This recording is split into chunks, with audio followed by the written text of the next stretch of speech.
الحمد لله رب العالمين والصلاة والسلام على سيد المرسلين محمد وآله وأصحابه أجمعين إلى يوم الدين. أما بعد، فقد قال الله تعالى في القرآن الكريم: لقد خلقنا الإنسان في أحسن تقويم. محترم صدر مجلس، حکم صاحبان، مشفق و مربی، اساتذہ کرام، میرے بھائیوں اور بہنوں، آج کے اس سالانہ انجمن میں میں جس موضوع کے تحت بولنا چاہتا ہوں وہ ہے تخلیق انسان اور خوبصورتی. عزیزان گرامی، آج کی اس بزم میں نماز روزہ کا ذکر نہیں کروں گا، حج و زکوٰۃ کے موضوع پر نہیں بولوں گا، صدقات و خیرات کی باتیں نہیں کروں گا، نوافل و اذکار کا تذکرہ نہیں کروں گا، بلکہ میں آج انسان کو موضوع سخن بنا رہا ہوں، آپ کی اور اپنی تخلیق کی داستان سنا رہا ہوں، اشرف المخلوقات کے فضائل سناؤں گا، خلیفۃ اللہ فی الارض کے واقعات سناؤں گا، یعنی انسان کی انسانیت پر کلام کروں گا کہ اللہ تبارک و تعالی نے انسان کو کیوں پیدا فرمایا. برادران اسلام، مذکورہ بالا آیت میں اللہ تعالیٰ ارشاد فرماتے ہیں کہ ہم نے انسان کو بہترین سانچے میں ڈھالا ہے. بھائیو، مخلوقات خدا کا شمار نہیں، اور تم تمام مخلوقات میں اپنے حسن تخلیق کے اعتبار سے انسان سب سے خوبصورت ہے، سب سے حسین و جمیل ہے.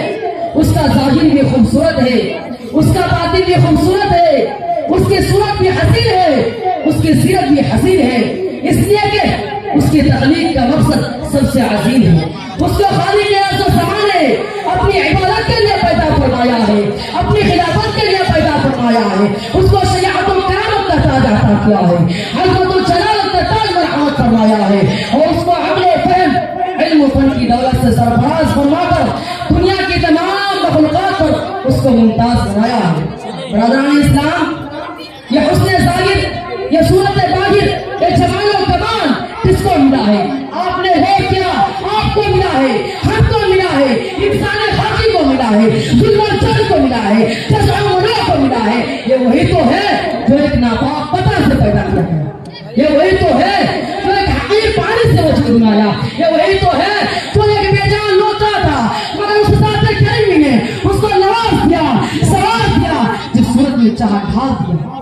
لیکن یہ حقیر عاجز انسان ان انعامات کے بعد اپنے خالق و مالک سے بغاوت کرتا ہے، اس کے احسانات کو فراموش کر دیتا ہے، اور طاعت و بندگی کی راہ چھوڑ کر کفر و شرک، عصیان و طغیان کی راہ پر چلنے لگتا ہے. کبھی اپنے کو انا ربکم الاعلی کہتا ہے، کبھی اصنام و اوثان کا اپنا معبود بناتا ہے، کبھی شیطان کی پیروی کرتا ہے، اور بھول جاتا ہے کہ اس کو بنانے والے نے، اس کو سوارنے والے نے اس کو اپنی طاعت و بندگی کے لیے پیدا کیا.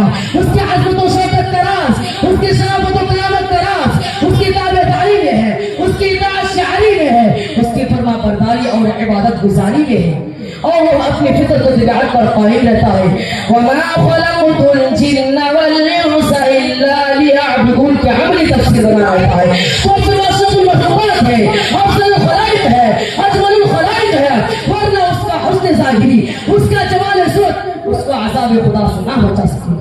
قرآن کریم انسان کو اس کے خود پر بھی آگاہ کرتا ہے، اور احسان خداوندی کو یاد دلاتا ہے اور کہتا ہے: یا ایھا الانسان ما غرک بربک الکریم الذی خلقک فسواک فعدلک فی ای صورت ما شاء رکبک. اے انسان، کس چیز نے تم کو تمہارے مہربان رب سے دھوکہ میں ڈال رکھا ہے؟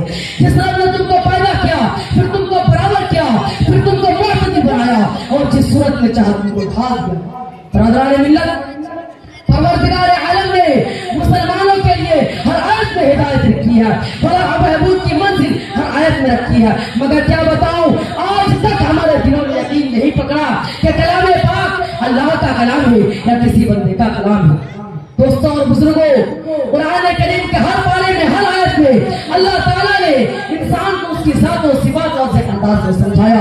اور کمال ہے کہ مخلوقات کے خالق کو بھی نہیں پہچانتی، اسے کس طرح سمجھایا جائے.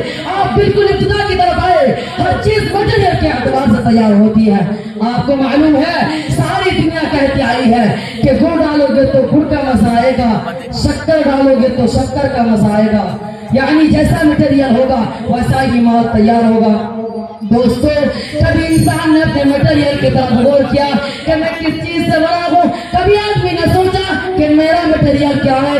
حالانکہ قرآن کریم میں للکار کر کہا ہے وَجَعَلْنَاهُ نُطْفَةً فِي قَرَارٍ مَّكِينٍ أَلَمْ نَخْلُقكُّم مِّن مَّاءٍ مَّهِينٍ، میں نے تجھے سلیم پانی سے بنایا، گندے پانی سے بنایا۔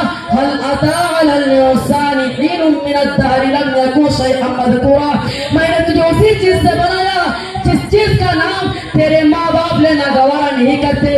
اپنی اصلیت پہچانے اور حقیقت جانو، پھر میں نے بغیر اسباب کے پیدا کیا۔ ذرا توجہ کرو کہ فرمایا کہ تیری ماں صاف کھایا کرتی تھی، میں اندر اندر آنکھیں بنا رہا تھا۔ آپ سارے جہاں کو دیکھ لیجئے، ماں گاجر کھاتی ہے، اندر دل بن رہا ہے، ماں روٹیاں کھاتی ہے، اندر دماغ بن رہا ہے، ماں دال کھاتی ہے، اندر زبان بن رہی ہے۔ یہ سب کس نے بنائے؟ زمین، آسمان، چاند، سورج۔ کم سے کم ان سب چیزوں کو ہی دیکھ کر خدا کی خدائی کو تسلیم کر لو۔ تمہاری ماں روٹیاں، سبزیاں، ترکاریاں، گوشت دال کھاتی ہے اور اندر ہڈیاں تیار ہو رہی ہے۔ آخر اللہ رب العزت سے دعا کیجئے کہ اللہ ہم سب کو کہنے اور سننے سے زیادہ عمل کی توفیق عطا فرمائے، آمین۔ وآخر دعوانا ان الحمد للہ رب العالمین، والسلام علیکم ورحمۃ اللہ وبرکاتہ۔